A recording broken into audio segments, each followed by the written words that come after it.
아멘. 우리 잠언 강해 중에 있습니다. 28번째 주제로 슬기로운 자, 이런 제목으로 함께 말씀을 나누겠습니다. 오늘 본문은 말씀 제목처럼 슬기로운 자가 어떤 사람인지에 대해서 이야기하고 있습니다. 여러분 잠언 묵상해 보시면 굉장히 재미있는 것은 단락단락 어떤 큰 주제라기보다는 그냥 한 절 한 절이 다 우리의 삶에 주는 교훈입니다. 그래서 특별히 잠언의 전체 줄기는 미련한 자와 지혜로운 자, 또 슬기로운 자와 미련한 자, 이렇게 대조적인 삶을 평가하고 있어요.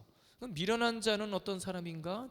또 지혜로운 자는 어떤 사람인가? 이 두 줄기만 확실하게 알면 오늘 말씀도 그와 같은 맥락에서 우리가 깨달아질 수 있습니다. 우리가 지난 시간에도 살펴봤지만 미련한 자라고 해서 IQ가 떨어지고 멍청하고 그런 개념이 아닙니다. 오히려 이런 사람들은 세상에서 똑똑하고 세상에서 공부 잘하고, 여러분 강도 짓을 하는 사람, 남의 등을 등쳐먹는 사람은 멍청한 사람이 아닙니다. 오히려 공부한 사람, 똑똑한 사람이 사기도 치는 거예요. 오히려 그 사기에 넘어가는 사람이 단순하고 순진한 사람이죠. 오히려 세상적으로 보면 지혜가 많은 사람입니다. 그런데 왜 성경은 그런 자들을 향해 미련한 자라고 이야기하는가? 우리 지난 시간에 제목이 그거였잖아요. 권고의 말씀을 듣지 않기 때문입니다. 교회를 나오기는 나와도, 예배를 드리기는 드려도 어떤 말씀을 우리가 듣느냐가 중요해요. 내가 듣고 싶은 말만 듣는 사람이 있어요. 그 말만 골라 듣는 사람이 있어요. 때로는 불편한 말일지라도 하나님의 말씀이 선포되면 왜 하나님이 오늘 나에게 저 말씀 들려주시는가 한 번쯤 생각해 봐야죠. 언제나 듣고 싶은 말씀만 듣는 것이 아니라 지혜로운 자는 어떤 말씀이든지 내 심령에 채우는 사람인 줄로 믿습니다.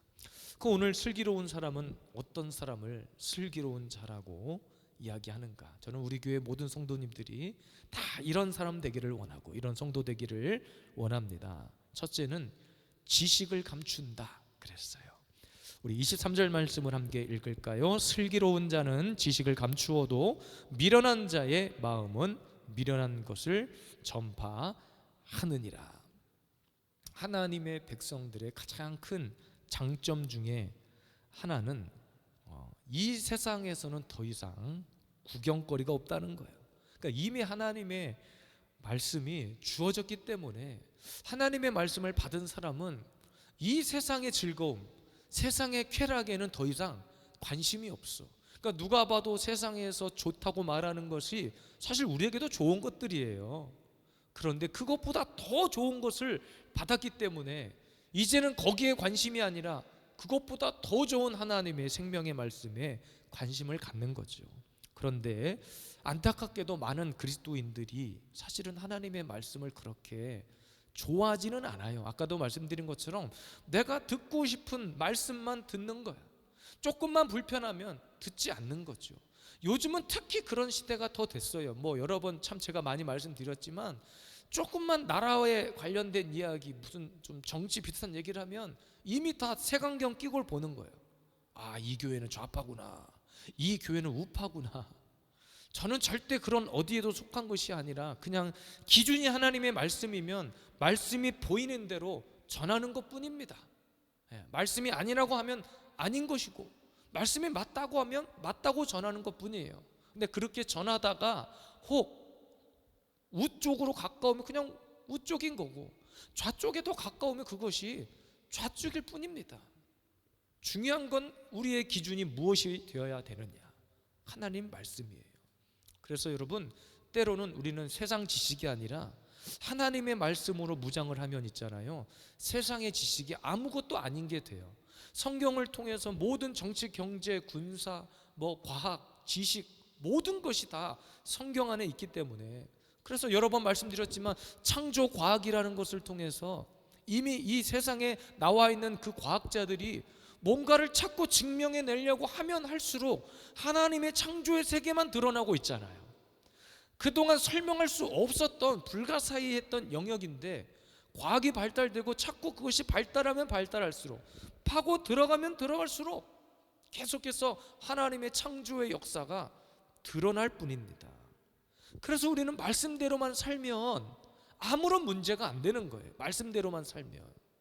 오늘 말씀에도 지식을 감춘다는 것은 하나님의 그 보화와 같은 말씀을 캐내어 내 가슴에 새긴다는 거예요. 그러니까 말씀을 심령에 채우는 사람은 슬기로운 인생을 산다는 거죠. 그러니까 진짜 말씀대로 사는 사람은 집에서 기르는 가축까지도 복을 받는다니까요. 실제입니다. 집에서 기르는 가축도 복을 받아요. 주인이 날마다 은혜가 충만하고 주인이 날마다 하나님의 사랑으로 막 은혜가 충만하면 그 집에서 기르는 가축도 똑같아요. 제가 볼 때 우리 박현자 권사님 댁에 있는 우리 강아지도 은혜가 전가된 건 확실해. 제가 한 번씩 방문하면 얼마나 은혜가 넘치는 줄 몰라요. 저를 그렇게 얼마나 봤다고. 제가 가면 딱 제 앞에 와가지고 뭐 좀 달라고. 보통 이렇게 사람을 경계하거든요. 근데 진짜 은혜가 있는 집안은 기르는 가축도 달라요. 목살을 알아보는 것 같아. 내가 볼 때는 은혜가 넘치는 것 같아요. 그래서 여전히 우리는 말씀을 가슴에 새겨야 돼요. 많은 사람들은 말씀을 무시합니다. 왜 무시하냐? 자꾸 우리를 구속한다고 생각하거든요. 우리를 틀 안에 가둬놓는다고 생각하거든요. 근데 사실은 말씀이 우리를 가둬놓는 것이 아니라 말씀이 우리를 지키고 있는 거예요. 근데 사람들은 이것을 거꾸로 생각하는 겁니다. 그래서 말씀을 듣기보다는 말씀에 역행하는 삶을 사는 거예요. 정말 성경에서 지혜로운 자는 어떤 사람이냐면 말씀 들을 줄 아는 사람이에요. 권면도 들을 줄 알아야 돼요. 권면도 여러분 지혜로운 자가 듣는 거예요. 진짜 무식하고 마음을 닫은 사람은 어떠한 권면도 듣지 않아요. 오늘도 우리 예수비전 세움교회 성도님들은 하나님의 이 지혜의 말씀으로 여러분의 심령을 꽉꽉 채울 수 있기를 바랍니다. 세상의 곳으로 채워봤잖아요. 세상의 즐거움으로 채워봤잖아요. 그렇게 또 살아봤잖아요. 저도 세상 쾌락이 때로는 좋을 때가 있었어요. 세상에서 놀고 먹고 쉬고 그렇게 보내는 시간들이 좋았을 때가 있었습니다. 교회는 다니고 신앙생활은 했지만 오히려 저도 그런 문화생활이 좋아서 교회를 다녔던 적이 있어요. 사람 만나는 게 좋아서, 교회에서 막 형들 동생들 만나서 운동하는 게 좋아서. 그래서 제가 하다 뭘 했냐면 인라인 하키도 했어요. 인라인 하키. 저 인라인 스케이트를 참 잘 탑니다. 아직도 막 옆으로 가고 뒤로 가고 막 이거 잘 해요. 조금 배가 나오고 이렇게 등치 이렇게 돼서 그러지 잘 탑니다. 그래서 제가 대안학교 사역을 할 때 그걸 또 써먹기도 했어요. 우리 아이들 어렸을 때 다 인라인 스케이트 기본 자세부터 막 다 가르치게 했어요. 하키를 했기 때문에 다 장비도 있었고 그런 즐거움으로 교회를 다녀본 적도 있어요. 그런데 세월 지나고 시간 지나놓고 보니까 그것보다 더 중요한 보화가 여기 있었더라고. 말씀을 깨닫고 보니까 물론 그때에 만났던 사람들, 같이 교제했던 사람들은 지금은 다 헤어지고 어디서 뭘 어떻게 하는지도 몰라. 물론 각자 흩어진 곳에서 신앙생활을 하고 있겠죠. 우리 믿음 안에서 만났던 사람들이니까. 그런데 하나님께서 오늘도 제 심령에 채워주는 말씀 가지고 인생 살다 보니 인간적으로는 그들과 헤어졌지만 저는 가장 행복한 시간을 이곳에서 보내고 있는 것 같아요. 오늘도 말씀이 여러분의 삶을 인도하기를 원하고, 여러분 때로는 내 생각과 내 계획과 하나님이 보여주시는 길이 달라도 이 길이 맞아요. 지나놓고 보면 이 길이 확실히 맞더라고. 하나님은 실수하지 않으십니다. 오늘도 우리 함께 노래 불렀죠. 실수하지 아니하시는 하나님, 항상 정확하게 적재적소에 우리의 삶을 인도하시는 하나님. 여러분 진짜 인생의 금은 보화를 발견한 사람은 그냥 인생을 그렇게 허투루 살지 않습니다. 내가 한번 진짜 산삼을 캐본 사람은 10만이라고 그러죠. 이 10만이는요 겉으로 보기에는 그냥 맨날 허랑방탕한 삶을 사는 것 같아. 왜? 전국을 떠돌아 산삼을 찾기 위해서. 근데 그 한 번 산삼을 찾은 것 때문에, 그 감격 때문에 그 신중함을 쉽게 놓지는 않습니다. 왜? 그 산삼이 중요하다는 것을 알기 때문에, 어디에 가면 산삼을 발견할 것이라는 것을 알기 때문에 그냥 함부로 인생 살지 않는 거예요. 저와 여러분들도 그와 같은 인생이길 원합니다. 금은 보화를 캐내어 가져갈 자 그 누구랴 안심일세. 저와 여러분들이 그 주인공 되기를 원합니다. 오늘도 슬기로운 자의 삶을, 말씀을 심령에 채우는 자의 삶을 사시는 우리 모두가 되기를 원합니다. 두 번째 슬기로운 사람은 부지런한 사람입니다. 24절, 부지런한 자의 손은 사람을 다스리게 되어도 게으른 자는 부림을 받느니라. 저는 진짜 말씀 그대로인 것 같아요. 오늘 말씀을 문자 그대로 보면 부지런한 사람이 잘 살게 된다. 물론 틀린 말 아닙니다. 그런데 그 수준을 뛰어넘어서 여기서 부지런한 사람은 어떤 사람입니까? 하나님의 말씀을 듣는 사람을 말해요.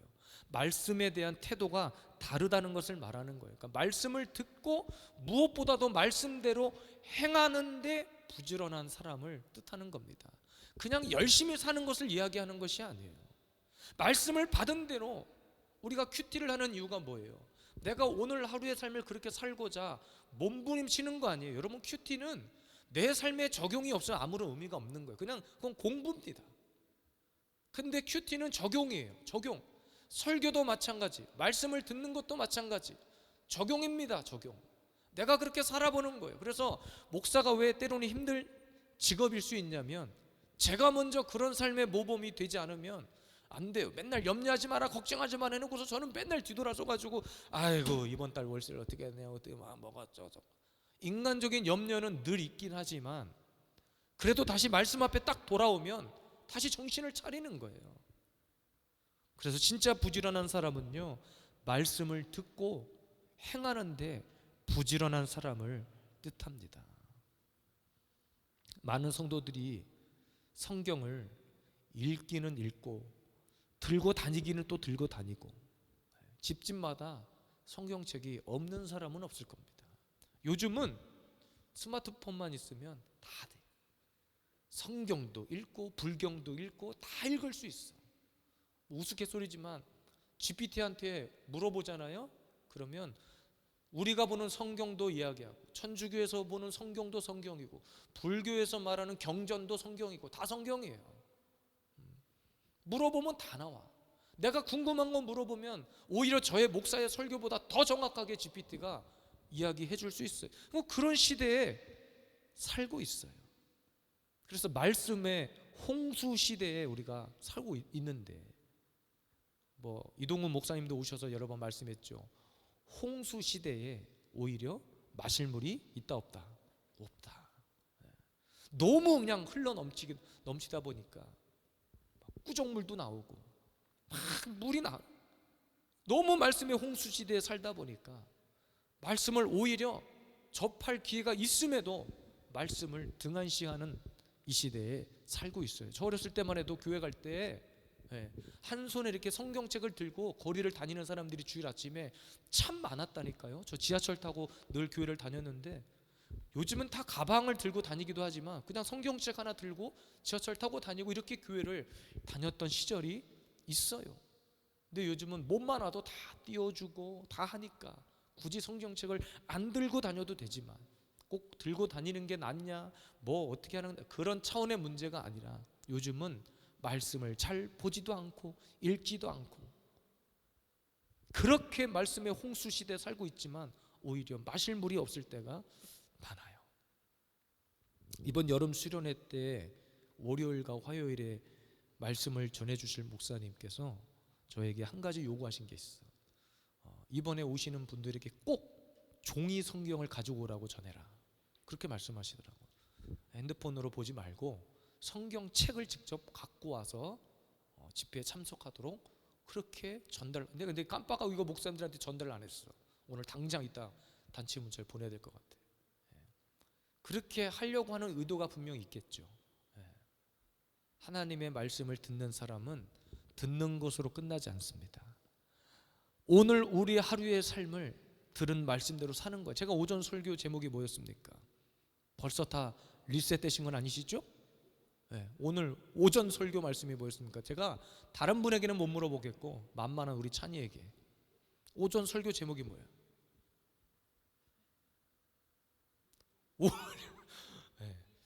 3시간 전에 설교 뭐 했어요? 3시간 전 우회하려고 일어난 일이었잖아요.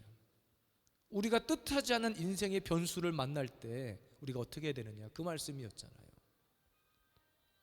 기억나요? 네, 빨리 끝내라 이 말이군요. 네, 금방 끝납니다. 우회하려고 할 때 뭐 하라고 그랬어?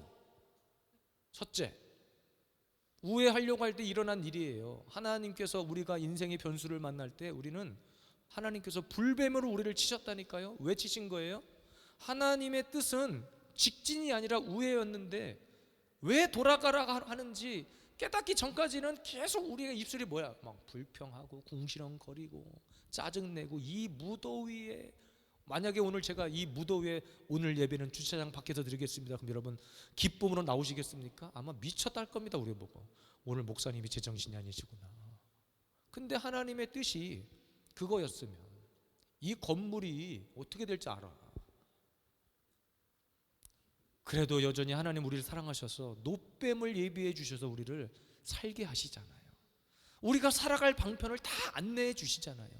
우회하는 게 문제가 아니라 사는 게 문제잖아요. 여기서 부지런하면 그겁니다. 말씀을 듣고 우리 살자는 거예요. 죽음의 길이 아니라 생명의 길 가자는 거예요. 말씀을 통해 부흥을 경험한 사람들은 다른 거 찾지 않아요. 진짜 기도를 통해서 하나님의 은혜를 맛본 사람은 기도를 중단하지 않아요.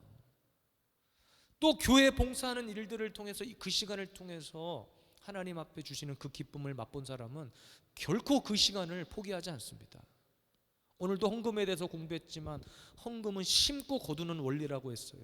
심어서 거두어 본 사람만이 알아요. 심어서 거두어 열매를 맺어본 사람은 심는 것을 멈추지 않습니다. 헌금은 그런 원리입니다.